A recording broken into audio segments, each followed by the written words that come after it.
Digital India land records modernisation ప్రోగ్రాంలో భాగంగా దేశవ్యాప్తంగా టైటిల్ గ్యారంటీ వ్యవస్థ తేవడంగా పనిచేయాలని గవర్నమెంట్ ఆఫ్ ఇండియా ఒక తీర్మానం చేసుకుంది.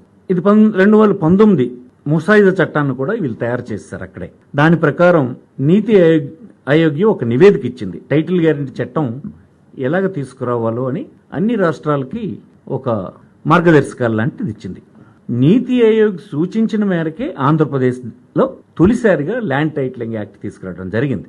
ఈ ల్యాండ్ టైటిల్ యాక్ట్ తీసుకురావడానికి ముందు మన రాష్ట్రంలో 2019లోనే ఇది పెట్టి రాష్ట్రపతి ఆమోదానికి పంపించారు.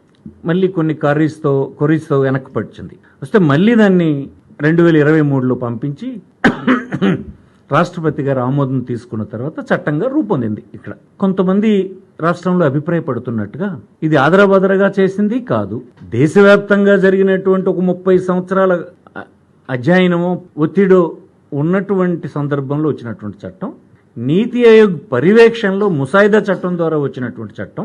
మన దేశంలో కూడా మన రాష్ట్రంలో కూడా ఈ చట్టాన్ని శాసనసభలో గడిచిన 4 సంవత్సరాలుగా రాష్ట్రపతి గారికి 2 సార్లు వెళ్లి వెనక్కి వచ్చి ఆమోదం 2023లో పొందినటువంటి చట్టం.